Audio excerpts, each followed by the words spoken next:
श्रींच्या प्रकट दिनानिमित्ताने संत नगरीत भाविकांची मांदियाळी।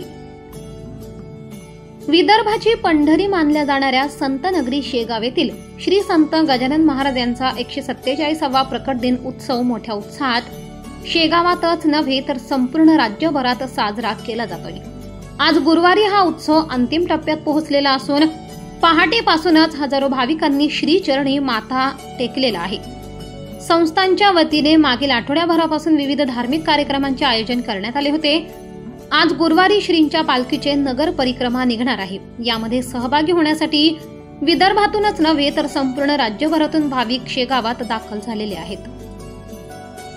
नमस्कार गजानन माऊली, आम्ही आज इथे मजमिरामध्ये दर्शनासाठी आलेलो आहोत। मी बुलढाण्याची आहे आणि दरवर्षीप्रमाणे इथे सुद्धा आजही प्रगट दिनाचा खूप चांगला महोत्सव जमलेला आहे आणि आज महाराजांचा 147वा प्रगट दिन आहे।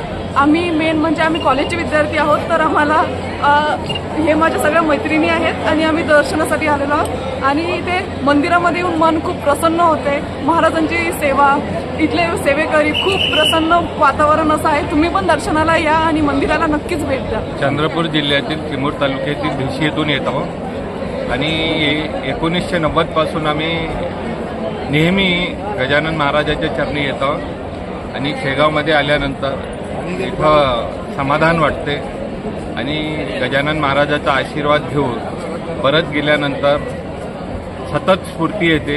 इथील जे वातावरण आहे हे देशातील एवढं स्वच्छ वातावरण हे कुठंच नाही आहे। काय भावना आहे तुमच्या? आज काय भावना आहे महाराजांचा प्रकट दिन आहे? महाराजांचा प्रकट दिन आहे। आज सर्व जनतेला, महाराष्ट्रातील जनतेला आणि विदर्भातील जनतेला सुख आणि समाधान देवो, आरोग्य चांगलं देवो, ह्या भावना आहे। आम्ही पुण्यावरून इथं आलेलो आहे आणि प्रत्येक वर्षी प्रकट दिना दिवशी आम्ही पुण्यावरून येतो। इथं आल्यानंतर जे मनाला समाधान मिळतं ते कुठेही मिळत नाही, कारण इथली स्वच्छता, दर्शन, हे समाधान जे आहे ते फार सुंदर आहे। दर्शन झालं? नाही, आता आलोय आम्ही, आता लाईनला लागणार आहे।